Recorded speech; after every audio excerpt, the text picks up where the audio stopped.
The carriage had been waiting for 17 minutes. Margot Thorne knew because she had counted every one of them, standing in the drizzling rain outside Lady Cordelia's townhouse with her worn valise growing heavier in her grip.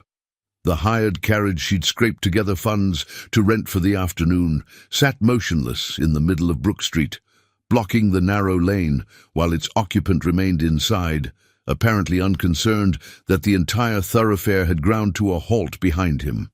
3 carriages now, 4, a delivery wagon whose driver was shouting increasingly creative profanities into the grey London afternoon. Margot's fingers tightened on her valise handle. She had exactly 1 hour to reach the Foundling Hospital on the other side of Mayfair, deliver the medical supplies Lady Cordelia had donated, and return before her employer's evening salon began. 1 hour that was rapidly dissolving, while some arrogant fool sat in his carriage reading correspondence, or admiring his own reflection, or whatever it was that men with that much brass on their doors did with their time. The rain intensified. Water seeped through the worn sole of her left boot. "Excuse me?" Margot stepped into the street, approaching the gleaming black carriage with its ridiculous gold embellishments. She rapped firmly on the door. "Excuse me, sir. You're blocking the entire street." No response. She knocked harder. "Sir, there are a dozen vehicles waiting. If you could please—" The door swung open with such suddenness that Margot stumbled back. A man emerged, tall and dark-haired, his greatcoat so perfectly tailored it probably cost more than she earned in 6 months. He didn't look at her, didn't acknowledge her existence at all. He simply stood there in the rain, continuing to read a letter, as if she were nothing more than another piece of London debris cluttering his periphery. Something hot and familiar coiled in Margot's chest. The same feeling she got every time Lady Cordelia's guests looked through her while discussing the servant problem. Every time a shopkeeper followed her with suspicious eyes while ladies in silk browsed freely. Every time someone assumed that because her dress was 3 years out of fashion and her father had died in debtor's prison, she could simply be ignored. "I beg your pardon," Margot said, her voice sharper now. "But you cannot simply stand here reading your correspondence while the entire street waits for your convenience." He glanced up. His eyes were grey, cold as the rain, and held precisely the expression she'd expected, mild irritation that she'd dared to speak. "The street will wait," he said simply, and returned to his letter. The hot coil in Margot's chest ignited. "The street will wait?" She heard her voice rising, heard the decades of swallowed frustration bleeding through her carefully maintained governess composure, and found she didn't care. "The street will wait because you've decided your time is worth more than everyone else's, because you believe the entire city should simply pause while you— What? Finish reading news from your tailor? Your club?" Now she had his full attention. He lowered the letter slowly, his expression shifting from irritation to something approaching disbelief. "I beg your pardon?" "No." Margot stepped closer, rain streaming down her face, her valise abandoned on the cobblestones. "No, you don't get to say that. You don't get to act shocked that someone finally told you the truth. Look around you." She gestured at the growing line of stalled vehicles, the gathering crowd of onlookers. "There are people trying to work, trying to live their lives. But you've decided that none of that matters because you're— What? Important? Powerful?" His jaw tightened. "You have no idea." "I have every idea," Margot cut him off. "I know exactly what you are. You're a man who's been told his entire life that the world exists for his convenience, that rules about consideration and basic human decency don't apply to you, that people like me—" Her voice cracked, and she hated herself for it. "People like me are invisible until we dare to speak, and then we're simply inconvenient." The street had gone silent. Even the delivery wagon driver had stopped cursing. Margot could feel dozens of eyes on her, could practically hear the collective indrawn breath of witnesses to her social suicide. Governess rails at gentlemen in Mayfair. The gossip would reach Lady Cordelia before Margot made it back to the townhouse. She didn't care. Let them talk, let them whisper. She was so desperately tired of being invisible. The man stared at her for a long moment, his expression unreadable. Then he did something unexpected. He smiled, not warmly, not kindly, but with a sort of dangerous amusement that made Margot's stomach drop. "You believe I think myself above basic decency," he said quietly. "You believe I consider you invisible. I don't believe it, I know it. I've seen it in every man like you I've ever encountered. Men like me." He stepped closer, and Margot forced herself not to retreat. "Tell me, what exactly do you know about men like me? I know you've never gone hungry, never worried about whether your employer would keep you another month, never stood in the rain wondering if you could afford to hire a carriage or if you'd have to walk 3 miles carrying supplies because spending those coins meant not eating tomorrow." Something flickered in his eyes, surprise perhaps, or recognition. But before he could respond, a voice called out from the crowd, Your Grace, the Home Secretary is waiting." The words hit Margot like cold water. Your Grace. Grace, the honorific for a... No. Oh God, she breathed, the colour draining from her face. The man's dangerous smile widened. "I don't believe we've been properly introduced," he said, and his voice carried across the silent street. "Callum Ravenswood, Duke of Greymont." The world tilted. Margot felt every eye on the street boring into her, felt the weight of what she'd just done settling onto her shoulders like a physical thing. She just publicly berated one of the most powerful men in England, called him arrogant and inconsiderate and essentially useless to his face in front of dozens of witnesses. She was ruined, absolutely, completely ruined. Her voice failed. She tried again. "Your Grace, I didn't..." "Didn't what?" He tilted his head, studying her with those cold grey eyes. "Didn't mean it, or didn't realize who I was?" Margot's throat closed, because the terrible truth was that she had meant it. Every word. She'd meant it with her entire exhausted, frustrated, invisible soul. "Both," she managed. "Neither. You what, miss?" He waited, and she realized with horror that he was actually expecting her to give him her name, to complete this catastrophe by providing him with the exact information he'd need to destroy whatever remained of her life. But Margot Thorne had never been good at self-preservation. It was, her father used to say, with a mixture of pride and despair, both her greatest strength and her fatal flaw. "Thorne!" she said, lifting her chin even as her hands trembled. "Margot Thorne, and I apologize for my rudeness, Your Grace, but not for my point. You were blocking the street, regardless of your title or your importance. That was inconsiderate." The crowd gasped.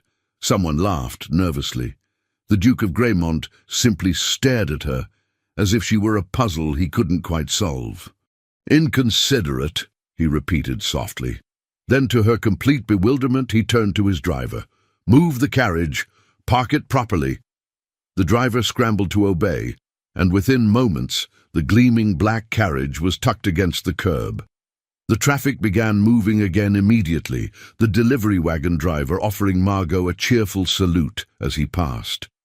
Margot stood frozen, rain dripping from her hair, her ruined boots squelching with every breath, waiting for the axe to fall. For the Duke to call a constable, to demand her arrest for public insolence, to destroy her with a single word to Lady Cordelia. Instead, he picked up her abandoned valise. "You mentioned the Foundling Hospital," he said, as if the last 5 minutes hadn't happened, as if she hadn't just committed social suicide in the middle of Brook Street. "I'm heading in that direction. I'll give you a ride." It wasn't an offer. It was a command dressed in courtesy's clothing, and Margot knew with sudden terrible certainty that refusing would only make everything worse. "That's not necessary, Your Grace." "No," he agreed, opening the carriage door, "but I insist. After you, Miss Thorne." She climbed into the carriage because she had no choice, because men like him always won, because this was how the world worked. But as she settled onto the velvet seat across from the Duke of Greymont, watching him arrange himself with casual, terrifying grace, Margot felt something shift inside her chest. Fear. Yes, absolutely fear. But underneath it, burning steady and quiet, the first ember of something that felt dangerously like defiance. Margot had learned about invisibility early, not the metaphorical kind, though she'd mastered that too. The real kind. The kind where you stood in a room full of people and literally no one saw you because you were a child, and children, especially daughters of struggling physicians who couldn't afford the right schools or the right clothes, simply didn't register in certain circles. Her father, Dr. Edmund Thorne, had tried. God, he'd tried. Built a practice in a decent part of London, took on wealthy clients, invested in a small townhouse he couldn't afford because location mattered, reputation mattered, appearance mattered. He'd wanted to give Margot the life her mother had died trying to provide. The schools, the connections, the chance to marry well and never know hunger. Instead, he'd given her debt, desperation, and the particular education that came from watching a good man slowly crushed by a system designed for men with inherited wealth and family names that meant something.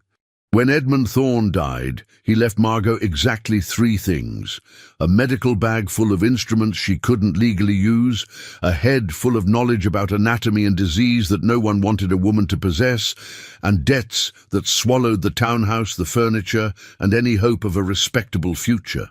She was 19, unmarried, educated just enough to be unmarriageable and not enough to be employable in any meaningful way. So she'd become invisible by choice. Took a position as governess to Lady Cordelia Ashton's ward, a position that paid barely enough to keep her fed and clothed, but came with the crucial benefit of a room in Mayfair and proximity to the world her father had died trying to access. 8 years. 8 years of teaching a sullen girl Latin and watercolors, of standing silently at the edge of Lady Cordelia's salons while playwrights and politicians debated reform they'd never actually implement, of being so perfectly invisible that she sometimes wondered if she'd disappeared entirely, and then, this afternoon, she'd stopped being invisible. She'd stopped being invisible by screaming at a duke in the middle of Brook Street, and now she sat in his carriage, trying to remember how to breathe while he watched her with those unreadable grey eyes. "The supplies," he said, nodding at her valise. "For the Foundling Hospital. What are they?" Margot's fingers tightened on the worn leather. "Medical supplies. Bandages, tinctures, some basic surgical tools. The hospital's physician is a friend of Lady Cordelia's, and she contributes when she can. But you know what they are. Specifically." It wasn't a question. Margot met his gaze. "My father was a physician." "Was. He died 7 years ago. And he taught you." Still not a question. The Duke leaned back, studying her with an intensity that made her skin prickle. "That's unusual." "My father was an unusual man. He believed education was wasted on no one, regardless of gender. And the hospital, you visit there regularly?" "When Lady Cordelia permits it, I assist Dr. Morrison with basic care. I'm not qualified to practice medicine, but I can clean wounds, prepare medicines, comfort children who are frightened." She paused. "Why are you asking me this, Your Grace?" He didn't answer immediately. The carriage rattled over cobblestones, rain drumming against the roof, and Margot watched him consider his words with the careful precision of someone accustomed to being quoted. "I'm planning a reform initiative," he finally said. Starting with the foundling hospitals and orphanages across London, the conditions are appalling, the mortality rates unconscionable, and the current system is riddled with corruption. I've been looking for someone with actual knowledge of how these institutions function, not theory, not bureaucratic reports, but real, practical understanding. Margot's stomach dropped. No. His eyebrow lifted. I haven't asked you anything yet. You're going to. And the answer is no. She straightened, trying to project a confidence she absolutely didn't feel. Your Grace, I appreciate the ride, but I have no interest in being part of whatever this is. I have a position I cannot afford to lose, a reputation I've already damaged beyond repair by shouting at you in public, and no desire whatsoever to become more visible than I already am. More visible, he repeated, and something in his tone made her look up sharply. Is that what you think happened today? That you became visible? I know what happened today. I committed social suicide and gave everyone from here to Westminster a reason to remember my name for all the wrong reasons. You told the truth. He leaned forward, and suddenly the space between them felt much smaller. You saw something wrong and you spoke. That's not suicide, Miss Thorne. That's courage. Courage is a luxury for people with nothing left to lose, Your Grace. I have a great deal left to lose. Such as my position, my room, my ability to eat regularly and keep my one pair of decent boots. Her voice cracked despite her best efforts. You cannot possibly understand what it's like to know that one mistake, one moment of visibility, could mean the difference between survival and ruin. The Duke was quiet for a long moment. When he spoke, his voice was softer than she'd expected. You're right. I can't. I've never worried about where my next meal would come from or whether I'd have shelter tomorrow. I've never been invisible because I had to be. Then why would you possibly want my help? Because I need someone who understands what's actually at stake, someone who sees the children in those hospitals as human beings, not statistics, someone who... He paused, and something shifted in his expression. Someone who isn't afraid to tell me when I'm wrong. Margot laughed, a sharp, bitter sound. Your Grace, in the last hour I've called you arrogant, inconsiderate, and essentially useless. I think we've established that I'm fully capable of telling you when you're wrong. Exactly. He smiled, and this time there was no danger in it, just genuine amusement. Which is precisely why I want you involved. I don't need more yes-men telling me how brilliant my reforms are. I need someone who will tell me when I'm blocking the damn street. The carriage slowed. Through the window, Margot could see the Foundling Hospital's familiar brick facade. Their time was running out, and she needed to make a decision that could change everything. If I say yes, she said carefully, what exactly would you expect from me? Honesty, insight. Accompany me on inspections of the institutions. Help me understand what actually needs to change versus what sounds good in parliamentary speeches. He paused. And occasional reminders when my privilege is showing. That would be a full-time occupation, Your Grace. Then consider yourself employed. Margot's breath caught. I already have a position, which pays you barely enough to keep one pair of boots in acceptable condition. His eyes dropped to her feet, to the worn leather and the damp spreading from the failed sole, and Margot felt heat flood her cheeks. I'll compensate you properly for your time, enough that you won't have to choose between hiring a carriage and eating. It was too much, too sudden, too convenient. Men like the Duke of Greymont didn't simply offer employment to women who'd publicly insulted them. They didn't see value in governess with dead fathers and ruined reputations. Why? The word came out as barely more than a whisper. Why would you do this? He looked at her for a long moment, and Margot saw something in his expression that she couldn't quite name. Recognition, maybe. Or curiosity. Or possibly just the aristocratic whim of a man bored enough to find amusement in a woman who dared to shout at him. Because in 33 years, he said quietly, No one has ever spoken to me the way you did today. And I think I've been waiting my entire life for someone to tell me I'm blocking the street." The carriage stopped. The door opened. Rain continued falling on London's indifferent streets. Margot Thorne stood on the edge of the most dangerous decision of her life, looked into the grey eyes of a duke who saw her, actually saw her, and said the only thing she could say: "When do we start?" The Duke of Greymont's first reform initiative began at 7 o'clock the following morning with an inspection of St. Margaret's Orphanage in Suffolk, and Margot arrived to find that she'd severely underestimated what accompanying him on inspections would actually entail.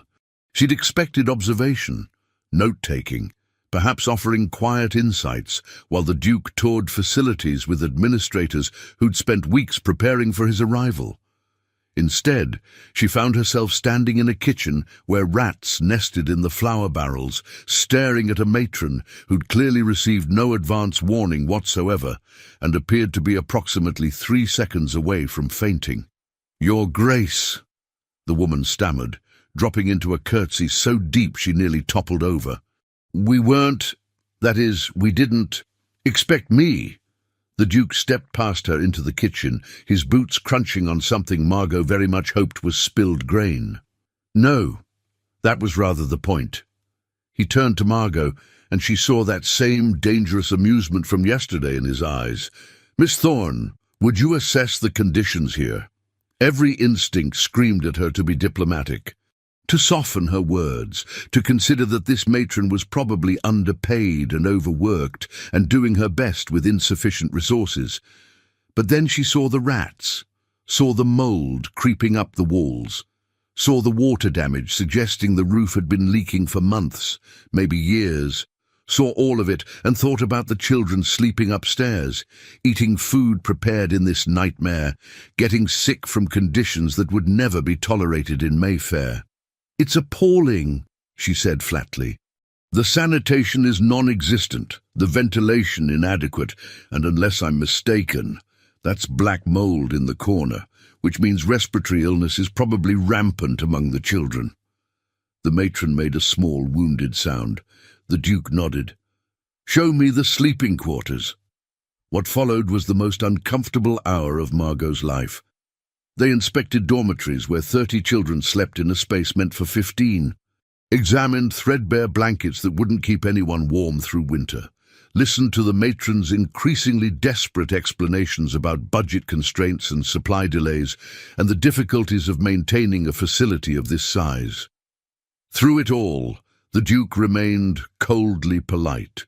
He asked questions in that measured, aristocratic tone that made each inquiry feel like an indictment. He took notes in a small leather journal. He revealed absolutely nothing about what he was thinking. Margot hated it, hated watching the matron crumble, hated seeing the other staff exchange terrified glances, hated the way everyone treated the Duke's presence like a natural disaster they simply had to endure. Finally, in the 4th dormitory, she snapped. "This isn't her fault." The Duke looked up from his notes. "I beg your pardon?" "The matron, Mrs. Crawford, this isn't her fault." Margot gestured at the room, at the peeling walls and broken window frames. "She doesn't control the budget. She doesn't decide how much money this institution receives or how it's distributed. She's doing the best she can with resources that are clearly inadequate. I didn't suggest. You didn't have to. You're treating her like she's personally responsible for these conditions, when we both know the real problem is systemic." Margot felt her voice rising and couldn't stop it. The board that oversees this place probably hasn't visited in years. The men who control the funds likely have no idea what actually happens here. But you're making her feel like she's failed these children when she's probably the only thing standing between them and complete catastrophe. The room had gone silent. Mrs. Crawford stared at Margot with something approaching religious awe. The Duke's expression was completely unreadable. Then he smiled. Not the dangerous smile from yesterday. Something warmer. Almost pleased. "You're right," he said simply. "Mrs. Crawford, please forgive me. Miss Thorne is correct. This is not your failure. In fact, from what I've observed, you're doing remarkable work under impossible circumstances." The matron's eyes filled with tears. "Your Grace, I thank you." "Don't thank me yet. I'm going to investigate where this institution's funding is actually going, and I suspect we'll find that most of it never reaches you at all." He closed his journal. "In the meantime, I'll arrange for immediate repairs to the roof and kitchen, and I'd like you to work with Miss Thorne on a list of additional supplies you need." Mrs. Crawford nodded, still crying, and Margot felt something tight in her chest loosen slightly. Maybe this could actually help. Maybe she hadn't made a terrible mistake by agreeing to this. But as they left St. Margaret's and climbed back into the Duke's carriage, she caught the look on his face and realized something troubling. He'd wanted her to contradict him, had possibly even orchestrated that entire scene specifically to see if she would. "You were testing me," she said. He didn't deny it. "I needed to know if you'd tell me the truth, even when it made things uncomfortable. And you passed." He settled back against the velvet seat, studying her. "And though I must say, Miss Thorne, you have a remarkable talent for making me feel like an idiot. That's not, I didn't mean to. Don't apologize, it's refreshing." He pulled out his journal, making notes. "Tomorrow we'll visit the Hartwell Home for Girls. I've heard concerning reports about the medical care there. Given your background, I'd like your particular attention on that aspect." Margot's stomach clenched. More inspections, more visibility, more chances to say the wrong thing and remind everyone why governesses should remain silent and invisible. But also the possibility of actually changing something, of using her father's training for more than cleaning Lady Cordelia's ward's scraped knees, of mattering. "Your Grace," she said carefully, "may I ask you something, after you've spent the morning calling me an idiot? I think we're past formality, Miss Thorne. Why now? You've been Duke of Greymont for how long? 12 years. 12 years! So why suddenly decide to reform the foundling hospitals now?" His hands stilled on the journal. For a moment, Margot thought he wouldn't answer. Then, "Because 12 years ago, I inherited a title, wealth, and power I did nothing to earn. I've spent all that time talking about reform, giving speeches about social responsibility, writing letters to newspapers about the moral obligations of the aristocracy." His voice turned bitter. "And then yesterday, a woman stood in the rain and told me I was blocking the street, told me I thought the world existed for my convenience, and I realized she was absolutely right." "Your Grace!" "Callum!" He looked up, and Margot saw something raw in his eyes. "If we're going to work together, if you're going to keep telling me when I'm wrong, you should probably call me by my name, at least when we're alone." It was too familiar, too dangerous, too much like the kind of relationship that could destroy what remained of her reputation. "I don't think that's appropriate. Neither is shouting at dukes in public, but you seem to have mastered that." Despite herself, Margot almost smiled. "That was different. How? I didn't know you were a duke when I did it. Would it have stopped you if you had?" The honest answer was yes. Absolutely yes. She would have swallowed her frustration and waited patiently and remained perfectly invisible, because that was how you survived in a world where men like him held all the power. But looking at him now, at the way he watched her with genuine curiosity instead of aristocratic dismissal, at the journal full of notes about children no one else bothered to notice, Margot found herself wondering if maybe, just maybe, she'd been wrong about what kind of man the Duke of Greymont actually was. "I don't know," she admitted, "but I'd like to think I would have been brave enough to try." His expression softened. "Then let's make a bargain, Miss Thorne. You keep being brave enough to tell me the truth, and I'll keep listening, even when, especially when, it makes me uncomfortable. And in exchange, In exchange, we fix something. We actually change these institutions instead of just talking about it. We make it so that children in places like St. Margaret's don't have to sleep 30 to a room or eat food contaminated by rats. He extended his hand. Deal. Margot looked at his outstretched hand, at the signet ring and perfect manicure, and the unearned privilege he'd acknowledged but couldn't change. Looked at it and thought about all the ways this could go wrong. How easily he could betray her trust, use her knowledge, and discard her, leave her worse off than she'd started. But she also thought about Mrs. Crawford's tears, about children who deserved better, about her father, who died believing that good people could make a difference if they were just given the chance. She shook his hand. Deal. The rumors started within 24 hours. Margot had expected gossip. Of course she'd expected gossip. A governess working alongside the Duke of Graymont on reform initiatives wasn't exactly inconspicuous.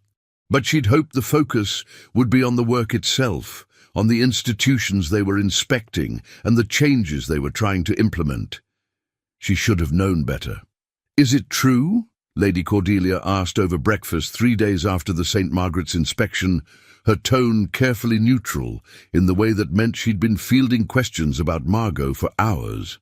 That you're accompanying the Duke of Graymont on his charitable endeavours? Margot set down her tea carefully. He requested my assistance given my background in medicine and familiarity with the foundling hospitals. It's purely professional. I'm sure it is. Lady Cordelia's ward, Beatrice, looked up from her eggs with poorly disguised delight. Though I heard from Catherine Pembridge that you spent 3 hours alone with him at the Hartwell home yesterday. She said you were seen entering a dormitory together without a chaperone. We were inspecting the medical facilities, Margot said, keeping her voice level. There were staff members present at all times. But not proper chaperones, not ladies of quality who could verify that nothing inappropriate occurred. Beatrice leaned forward, her eyes gleaming with the particular cruelty of girls who'd never known consequence. People are talking, Miss Thorne. They're saying the Duke has taken a particular interest in you. The tea turned to ash in Margot's mouth. She'd been so focused on the work, on the children and the reforms, and the extraordinary feeling of being useful, that she'd forgotten the most important rule of being invisible. Visible women were always assumed to be improper. Let them talk, she said, more sharply than she'd intended. I have work to do. She stood, abandoning her breakfast, and heard Beatrice's delighted laughter follow her from the room. Lady Cordelia said nothing, which was, Margot knew, its own form of condemnation. By that evening, the whispers had evolved into something more concrete. Margot overheard 2 maids discussing it in hushed, excited tones while she prepared for Lady Cordelia's salon. Saw them at St. Catherine's, and he was looking at her with such intensity. No better than she should be, is she? Father died in debt, no proper family. Only a matter of time before he tires of her, and then where will she be? Margot's hands shook as she pinned her hair. She'd known this would happen. Had known the moment she accepted Callum's offer that she was trading invisibility for scrutiny, safety for the chance to matter. But knowing and experiencing were different things. And listening to servants speculate about when the Duke would tire of her, as if she were a mistress, as if the work they were doing meant nothing, felt like being flayed alive in public. The salon was worse. Lady Cordelia's guests circled like sharks who'd scented blood, their questions wrapped in silk, but cutting just the same. Miss Thorne, how fascinating that the Duke has enlisted your help. What particular expertise could you possibly offer? I suppose it's admirable that he's taking an interest in such unfortunate establishments, though one does wonder if his motivations are entirely charitable. You must be careful, my dear. A young woman in your position, well, reputation is everything, isn't it? Margot smiled and nodded, and said nothing of consequence, playing the role of grateful governess who knew her place. But inside, she felt something calcifying. The careful walls she'd built over 8 years of invisibility, the armor that had kept her safe and small and unremarkable, were cracking under the weight of all this attention. She was becoming visible in exactly the way she'd feared most, as an object of speculation, scandal, proof that women like her should never try to be more than they were. The Duke arrived just before 10, ostensibly to discuss the reform bill he was drafting with some of Lady Cordelia's political connections. He moved through the salon with easy confidence, greeting guests and discussing policy, and didn't look at Margot once. She told herself she was relieved. Told herself this was better, safer, proof that whatever the gossips thought, there was nothing inappropriate about their professional relationship. But when he finally approached her near the end of the evening, positioning himself so his back was to the room and their conversation would appear casual, she felt her carefully constructed composure crack. "You look furious," he said quietly. "I'm perfectly fine, Your Grace." Liar. He picked up a glass of wine from a passing tray, using the motion to lean slightly closer. "What happened?" "Nothing I didn't expect. The gossip is escalating. About us. About your supposed particular interest in a governess with no fortune and a dead father." Margot kept her voice low, her expression neutral. "Apparently the prevailing theory is that I've seduced you with my feminine wiles and extensive knowledge of orphanage sanitation." A muscle jumped in his jaw. "That's ridiculous." "Is it? From their perspective, what other reason could you possibly have for spending time with someone like me?" She finally met his eyes, and the bitterness she'd been swallowing all day bled through. "You're the Duke of Greymont. I'm nobody. The only narrative that makes sense to them is that I'm your mistress or aspiring to be. Then they're idiots. They're powerful idiots. The kind who can destroy my reputation with a word and face absolutely no consequences for it." Margot set down her own glass with careful precision. "Your Grace, perhaps we should reconsider this arrangement. I appreciate what you're trying to do, but I cannot afford—" "No!" The word was sharp enough that 2 guests nearby glanced over. Callum smiled blandly at them, then turned back to Margot with an intensity that stole her breath. "No," he repeated, quieter now. "I understand this is difficult. I understand you're bearing a social cost I'll never fully comprehend. But we're making progress, Margot. Real progress. St. Margaret's roof is being repaired. The Hartwell home is getting new medical supplies. Mrs. Crawford told me yesterday that 3 children who would have died from infection last winter are going to survive this one because of the changes we implemented." "That's wonderful, but nothing. Those children matter more than gossip, more than propriety, more than whether some aristocratic fool thinks I've taken a mistress." He paused, and something shifted in his expression. "Though if I had, I'd choose someone far more remarkable than they give me credit for." The words hung between them, loaded with implication Margot couldn't afford to examine. She should step back, should remember her place, should do everything the gossips expected and prove she knew better than to imagine. "Your Grace." "Callum, please." Callum. His name felt dangerous on her tongue. "This isn't just about gossip, it's about survival. If Lady Cordelia dismisses me because of this scandal, I have nowhere to go. No resources, no connections, no protection. You can weather this storm because you're a duke. I'll drown." He was quiet for a long moment. Then, "Come work for me." Margot's heart stopped. "What?" "Officially, as a consultant on my reform initiatives. I'll pay you a proper salary, provide housing, ensure you have financial security that isn't dependent on Lady Cordelia's goodwill." His eyes searched hers. "If the scandal is going to exist anyway, we might as well give it an employment contract to justify it. That would only make things worse. People would assume—" "People already assume. They've made up their minds about what we are to each other. At least this way, you'd have legal protection and compensation for the work you're already doing." It was insane. Reckless. Everything Margot had spent 8 years avoiding. Working directly for a duke, living in his household, giving the gossips exactly the ammunition they'd need to destroy her completely. But it was also freedom. Real employment, real security, the chance to do work that actually mattered without worrying whether Lady Cordelia would tire of the scandal and throw her out. "I need to think about it," she said. "Of course, take the time you need." He straightened, preparing to return to the political discussion he'd ostensibly come for, but before he left, he leaned close enough that she could smell expensive cologne and rain. "For what it's worth, Margot, I think you underestimate how remarkable you are.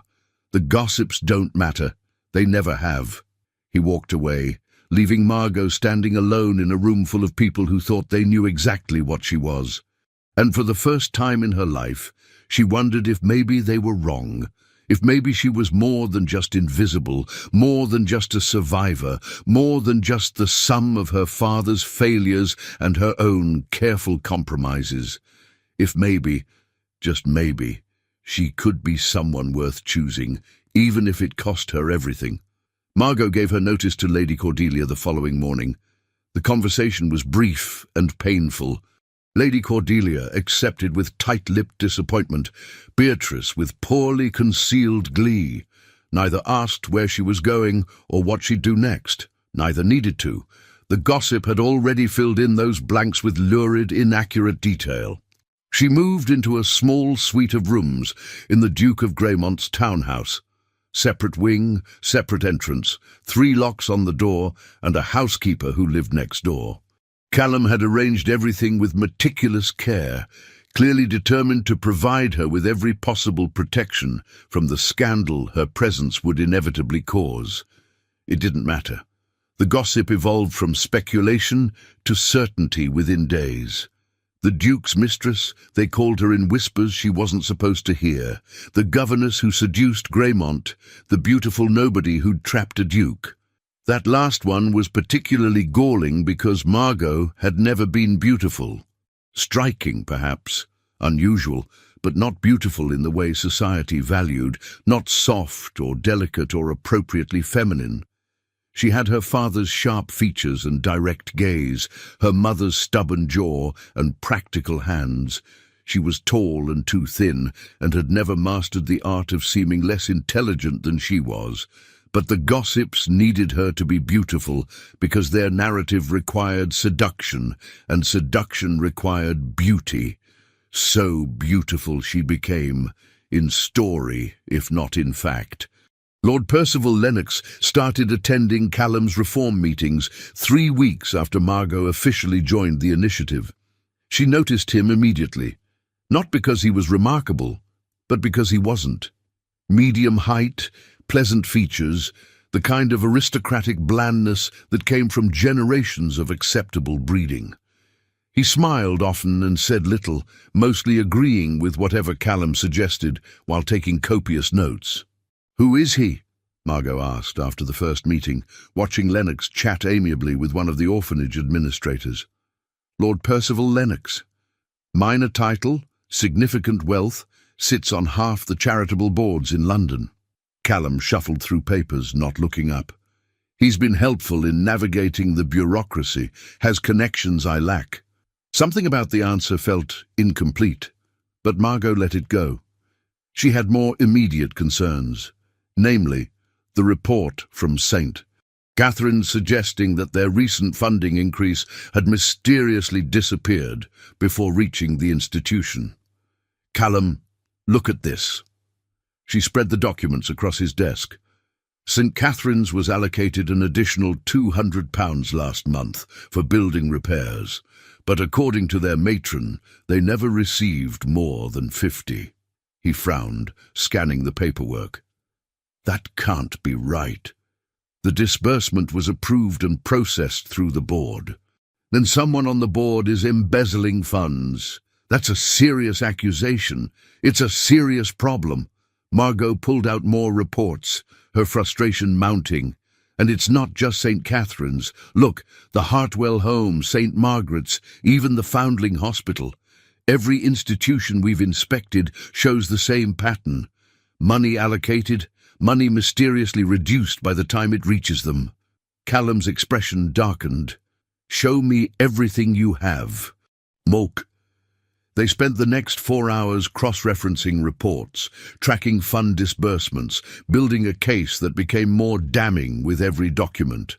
Someone was systematically stealing from London's most vulnerable children, and they'd been doing it for years. "We need to present this to the Oversight Board," Callum said finally, his voice tight with controlled fury. "Demand a full audit, expose whoever's responsible." That could take months, years even. These people are powerful, and they'll fight to protect themselves. Margot hesitated. Then, what if we went public? Took the evidence to the newspapers? That would destroy any remaining credibility these institutions have. Funding would dry up completely while people debated whether the scandal was real. He shook his head. "No. We do this properly, through legal channels. It'll take time, but it's the only way to ensure lasting change." Margot wanted to argue, wanted to point out that children were dying while they followed proper procedures, that sometimes the right thing wasn't the legal thing, but she could see the determination in his eyes, the aristocratic certainty that the system could work if you just used it correctly. She'd learned not to trust that certainty, but she was beginning to trust him. "Fine," she conceded. "But we move quickly. I want this presented to the board within the week." Agreed. He started gathering documents, then paused. "Margot, this is excellent work. Truly. I don't know how you spotted the pattern when no one else did. Because I was looking." She met his gaze. "And because I understand what it's like when people steal from you under the guise of helping."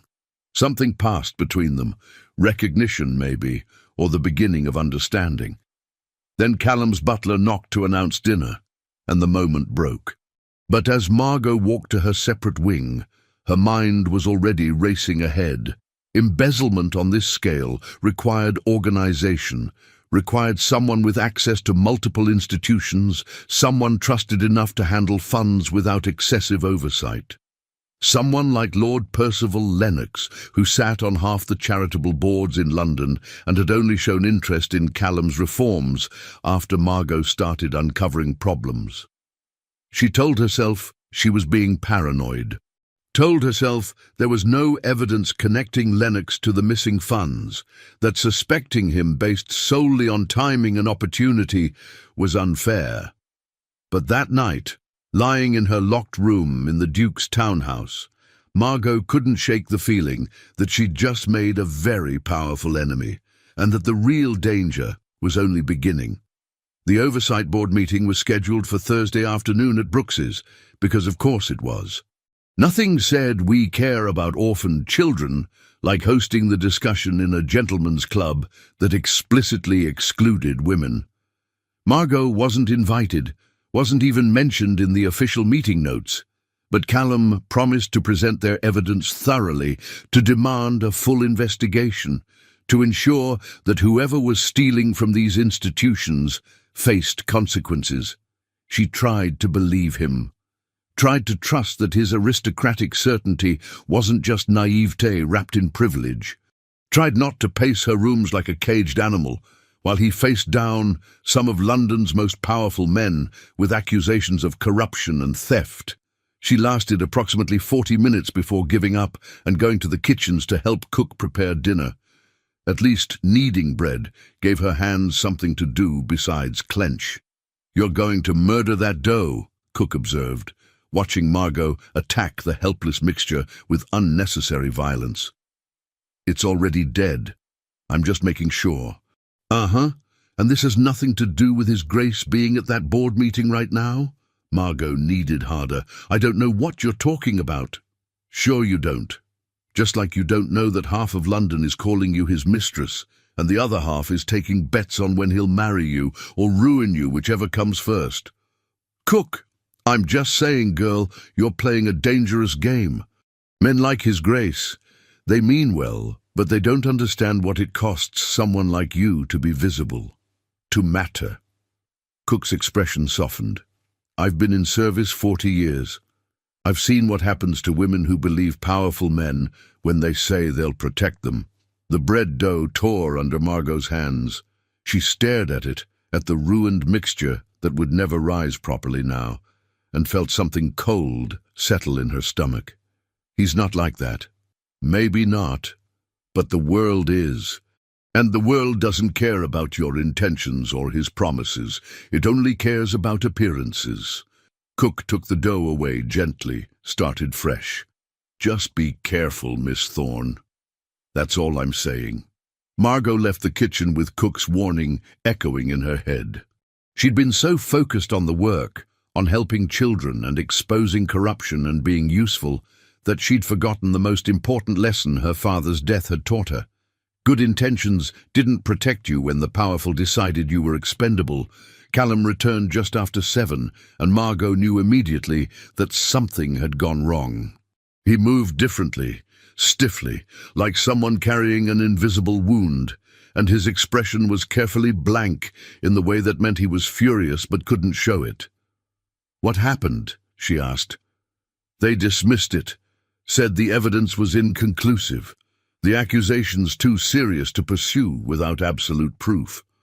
He poured himself a brandy with hands that weren't quite steady. "They suggested I was being manipulated by, and I quote, a woman with dubious motives and no understanding of institutional finance." Margot's chest tightened. "They blamed me. Lord Harrington implied you were trying to manufacture scandal to secure your position in my household. Lord Waverley suggested I'd been unfortunately influenced by someone with a grudge against proper society." Callum downed half the brandy in one swallow. "It was Lennox. He'd prepared them, fed them counter-arguments before I even presented our case. So he is involved." "I think so, but I can't prove it. Not yet." He set down the glass, finally meeting her eyes. "Margot, I'm sorry. I thought if I presented the evidence properly, through the correct channels, they'd have to listen. I was wrong. You weren't wrong. You were privileged." The words came out sharper than she'd intended. "You believed the system would work, because it's always worked for you. But it doesn't work for children in orphanages, or women with dead fathers, or anyone who doesn't have a title and a seat at Brooks's. I know that now. Do you?" Margot stepped closer, her frustration finally boiling over. "Because from where I'm standing, Callum, you just learned a lesson I've known my entire life. The powerful protect their own, always. And when someone like me tries to expose them, I don't just lose the argument, I lose everything." "You won't lose everything. I won't let that happen." "You can't promise that," her voice cracked. "You can't protect me from rumors or scandal or the fact that Lord Harrington just told everyone at Brooks's that I'm manipulating you, that I'm a woman with dubious motives who doesn't understand finance. Do you know what that means for my reputation, for any credibility I might have had?" Callum's jaw tightened. "Then we'll prove them wrong. We'll find absolute evidence against Lennox, expose him so thoroughly that no one can dismiss it. And in the meantime, we keep working. We don't let them silence us just because they're uncomfortable with the truth." Margot wanted to believe him, wanted to trust that courage and determination and doing the right thing would somehow be enough. But Cook's warning echoed in her head, mixing with the memory of her father dying in debtor's prison, while good men who'd promised to help him looked the other way. "I need to think," she said quietly. "I need to be alone." She left before he could respond, retreating to her locked rooms, where no one could see her cry, where no one could witness the moment she finally accepted what she'd been avoiding since that first confrontation on Brook Street. She'd made herself visible, and now she was going to pay the price. The campaign against Margot began subtly, a mention in a society column about the Duke of Greymont's unusual choice of companion for his reform work. A few pointed questions at Lady Pemberton's salon about whether it was appropriate for unmarried women to work so closely with unmarried men. Whispers that perhaps Miss Thorne's interest in the foundling hospitals had less to do with charity and more to do with securing her own future. Then it escalated. Someone, Margot suspected Lennox but couldn't prove it, started spreading detailed rumors about her father, about the debts he'd left, the shame of dying in prison, the daughter who'd been forced into service because no respectable man would marry her, about how she'd attached herself to the Duke of Greymont with calculated precision, using her knowledge and his guilt to manipulate her way into his household. Within a week, Margot couldn't leave her rooms without hearing whispers. Servants who'd been cordial turned cold. Invitations that had occasionally come her way, minor events, small gatherings, dried up completely. And through it all, Lord Percival Lennox smiled and offered sympathetic concern whenever he encountered Callum at their reform meetings. "Such a shame about Miss Thorne," he said one afternoon, his tone dripping false compassion. "I do hope the scandal doesn't damage your important work, Your Grace. Perhaps it would be wiser to continue the initiative with more appropriate assistance." Margot watched from across the room, cataloguing the way Lennox's eyes flicked to her with barely concealed satisfaction.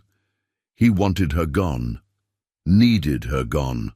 Because as long as she was examining the financial records, asking uncomfortable questions, connecting patterns no one else bothered to notice, she was a threat to whatever scheme he was running. "Miss Thorne stays," Callum said flatly. "And I'll thank you not to speculate about her character, Lennox. Of course, Your Grace. I meant no offence." Lennox's smile never wavered. "I merely worry about appearances. You know how society can be." After he left, Callum turned to Margot with barely controlled fury. "He's doing this deliberately, manufacturing scandal to discredit you. I know. We need to move faster. Find proof of his embezzlement before he destroys your reputation completely. My reputation is already destroyed." Margot kept her voice steady, clinical. "The question is whether we can salvage the reform initiative." "Damn the initiative. I won't let him do this to you. You don't have a choice." She met his eyes, letting him see the exhaustion she'd been hiding. "This is how the world works, Callum. Powerful men protect themselves by destroying anyone who threatens them. Lennox is very good at it, and I'm an easy target." "You're not." "I am. I'm a woman with no family, no fortune, no protection except what you've given me. And the more you defend me, the more people assume I've seduced you into it." Margot straightened her shoulders. "Maybe Lennox is right. Maybe I should leave before this destroys everything you're trying to accomplish." Callum crossed the room in 3 strides, and suddenly he was close enough that she could see the flecks of blue in his grey eyes, could feel the heat radiating from his body. "Don't," he said, his voice rough. "Don't let him win. Don't let them make you invisible again. Being invisible kept me safe. Being invisible was killing you. I saw it that day on Brook Street. Saw the way you'd compressed yourself into something small and quiet and acceptable." His hands came up like he wanted to touch her, then fell away. "You were furious and brilliant and so desperate to be heard that you shouted at a stranger about blocking the street. That's who you are, Margot. Not this careful, defeated woman Lennox is trying to turn you into. That furious, brilliant woman is getting destroyed by rumors and scandal. Maybe she should have stayed quiet. If she had, dozens of children would still be sleeping in buildings with collapsing roofs and eating food contaminated by rats. Mrs. Crawford would still think she was failing. The embezzlement would continue unchecked." He did touch her then, just his fingers against her cheek, feather-light and devastating. "You matter, Margot. The work you're doing matters. Don't let Lennox take that away." She wanted to believe him, wanted to trust that mattering was worth the cost. But standing there with his hand against her face, feeling the weight of everything she'd lost and everything she stood to lose, Margot couldn't remember why she'd thought visibility was worth fighting for.